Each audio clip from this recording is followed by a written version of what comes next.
gagawin ko? Hataking ko palabas yung leader sa palasyo? Oh, tuloy-tuloy kong sakalin dahil nandun daw sa keme. Charat! Okay pa ba yung takbo ng utak nila?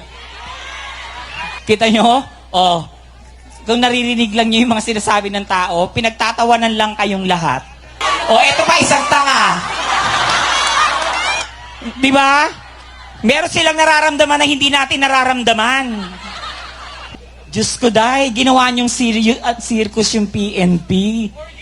No? 4 years course yan.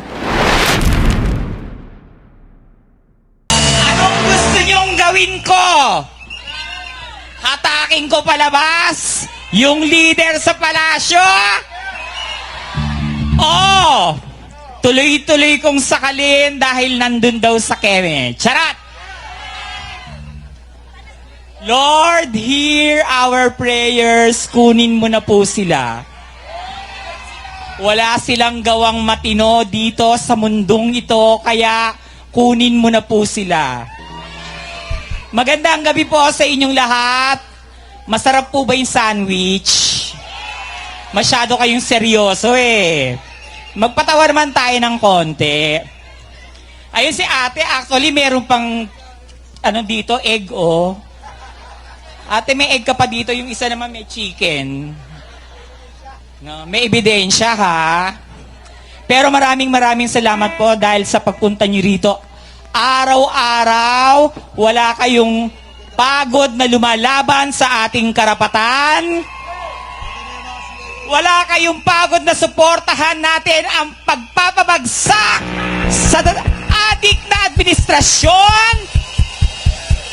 Parang baklang-bakla ang boses ko ngayong gabi. Ayan. Gusto niyo ba boses lalaki? Gusto niyo ba hamunin ko ng suntukan yung leader dun sa palasyo? Hindi ubra sa akin yung pare. Maraming OFWs, gaya ng lagi kong nakikwento, no, na 23 years po akong OFW. 23 years po akong PNP. Takbo ng takbo, tago ng tago, talon ng talon. Naranasan ko pong tumalon sa 3rd floor nung dilusob ng immigration, yung club namin. Tumalon po ako naka-heels. Pagbagsak ko, bali yung isa ko dito. At nakatakas pa rin po ako. Ganun po yung buhay ng mga OFW, lalo na yung mga walang visa. Kaya, nung nangako si Bongbong Marcos na magbibigay siya ng maraming trabaho sa OFW, ibinoto siya ng mga OFW.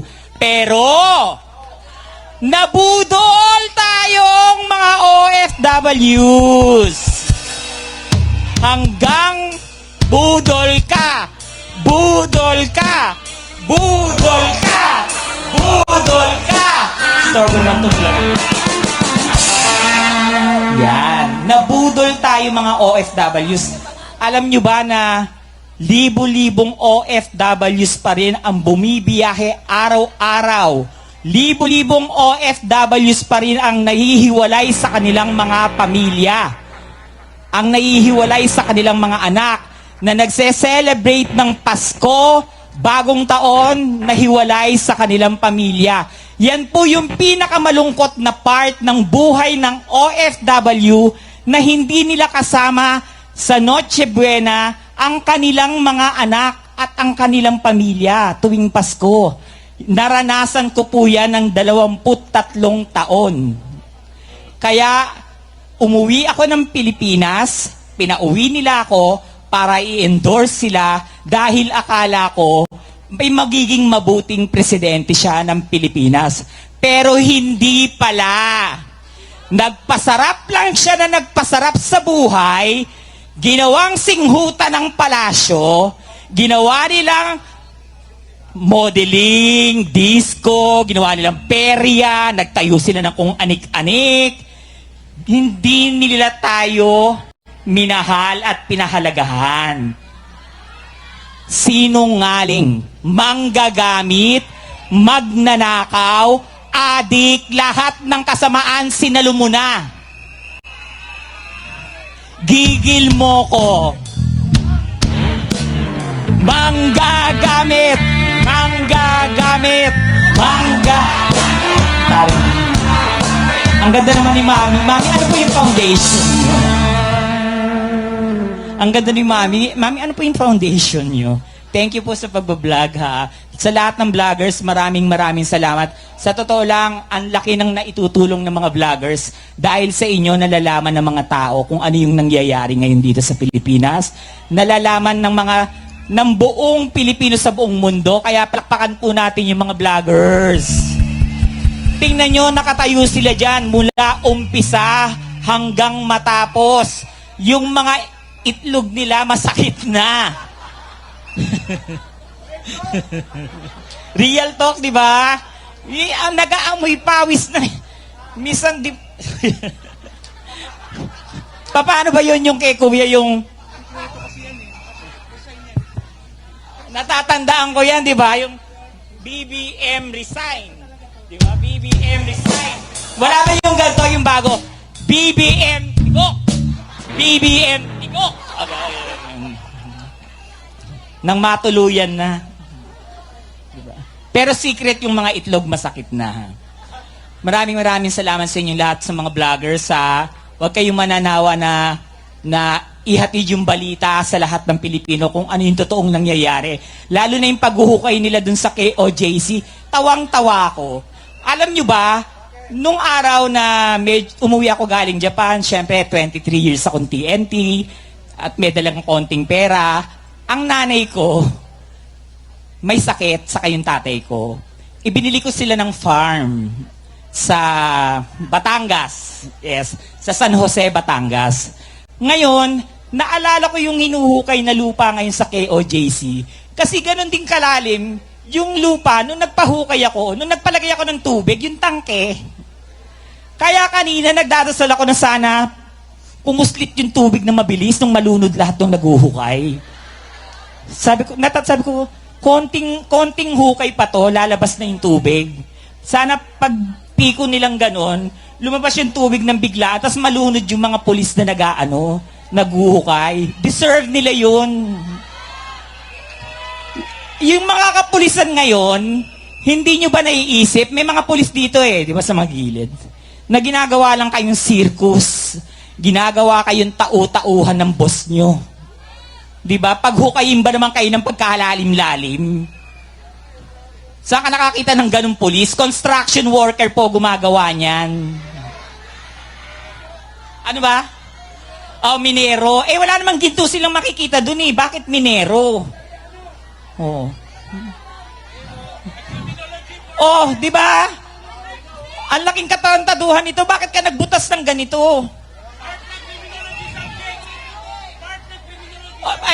Ito ba? Pinag-aaralan nyo to sa criminology?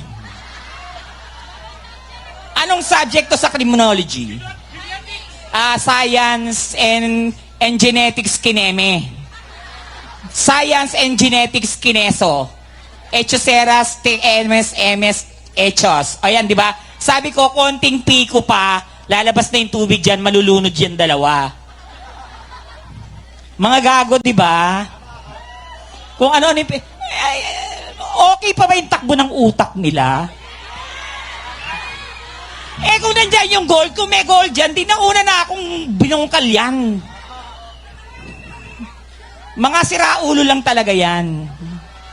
Pulis ba yan o galing mental?